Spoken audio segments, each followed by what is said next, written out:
بسم اللہ الرحمن الرحیم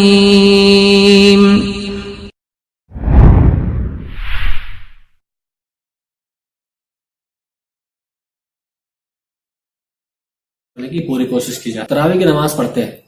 ایک سوال یہ ہے کہ تراویح کی نماز پڑھتے ہیں لیکن 2 یا 3 دن یا 6 دن 10 دن کی تراویح کی نماز کا لوگ اہتمام کرتے ہیں اور بقیہ دنوں میں پھر عید کی تیاریاں ہیں، اپنا کاروبار ہے، اپنی مشغولیات میں لوگ مصروف ہو جاتے ہیں. تو سوال یہ ہے کہ اس کا کیا حکم ہے؟ کیا 3 دن کی تراویح یا 10 دن کی تراویح یا 6 دن کی تراویح پڑھنا یہ درست ہے؟ تو اس کا جواب یوں ہے کہ اللہ کے رسول نے ارشاد فرمایا من قام رمضان ایمانا و احتسابا غفر له ما تقدم من ذنبه.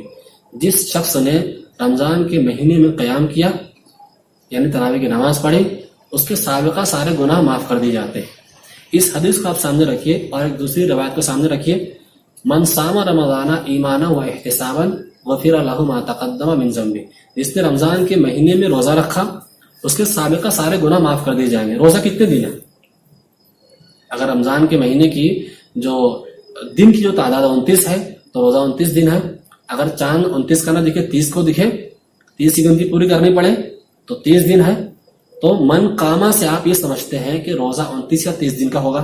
تو من ساما سے آپ نے ایک ایسی استدلال کر لی، ایک ایسے سمجھ لیا کہ 3 دن یا 10 دن کی تراویح چل جائے گی.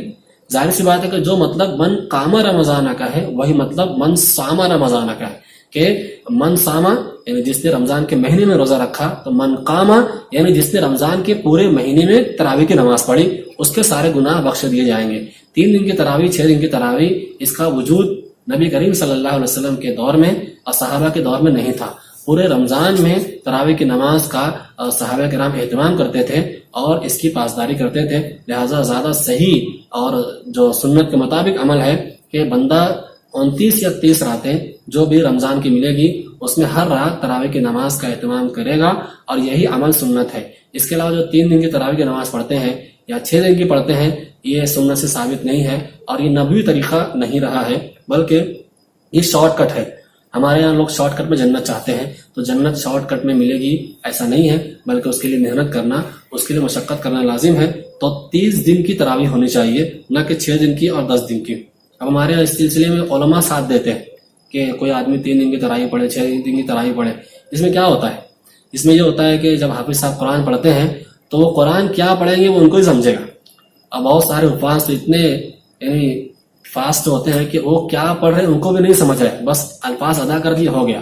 اللہ تعالیٰ فرماتا ہے الذین آتیناہم الکتاب یتلونہ حق تلاوتہ. جن کو کتاب دی گئی، جن کو ہم نے کتاب دی، وہ قرآن کی تلاوت اس کے حق کے ساتھ کرتے ہیں. حق تلاوت کیا ہے؟ حق تلاوت یہ ہے کہ آپ الفاظ کی صحیح ادائیگی کے ساتھ قرآن کو غنا کے ساتھ پڑھیں، اچھے طرز کے ساتھ پڑھیں. حدیث کے اندر آتا ہے کہ جو آدمی قرآن کو غنا کے ساتھ یعنی اچھے الفاظ میں، اچھے انداز میں نہ پڑھے، حسن صوت کا اہتمام نہ کرے، اس کا ہم سے کوئی تعلق نہیں ہے. تو حق تلاوت یہ ہے کہ بندہ الفاظ کی صحیح ادائیگی کرے اور حسن صوت کے ساتھ، اچھی آواز اور اچھے لہجے کے ساتھ قرآن پڑھے. حق تلاوت میں یہ بھی شامل ہے کہ بندہ اس کے معنی اور مفاہیم کو سمجھ کر قرآن پڑھے. حق تلاوت میں یہ بھی شامل ہے کہ بندہ قرآن کو پڑھے تو اس پر پڑھنے کے ساتھ ساتھ سمجھے بھی اور سمجھنے کے ساتھ ساتھ عمل بھی کرے. یہ حق تلاوت میں شامل ہے. اللہ تعالیٰ فرماتا ہے وَرَتِّلِ الْقُرْآنَ تَرْتِيلًا. آپ قرآن کو ٹھہر ٹھہر کر صاف صاف پڑھیے. کیا تراویح کی نماز جو 3 دن کی ہوتی ہے، 10 دن کی ہوتی ہے، جس میں قرآن کو ختم کرنا مقصود ہوتا ہے اور لوگوں میں یہ ماحول بنا دیا گیا کہ ہمارا 10 میں ختم ہو گیا، 3 دن میں ختم ہو گیا، 6 دن میں ختم ہو گیا، اب باقی دن تراویح کی نماز پڑھنے کی ضرورت نہیں ہے. تو یہ غلط فہمی ہے اور دین کا قرآن کا مذاق بنانا ہے. باقاعدہ علماء نے لکھا ہے اس سلسلے میں کہ اگر کوئی آدمی اس طرح قرآن پڑھتا ہے جیسے ہمارا 3 دن میں 6 دن میں پڑھا جاتا ہے تو یہ قرآن کو کھلواڑ بنا رہے ہیں، قرآن کو مذاق بنا رہے ہیں. تو ضروری ہے کہ آدمی ہر معاملے میں، ہر مسئلے میں دین پر عمل کرنے والا بنے.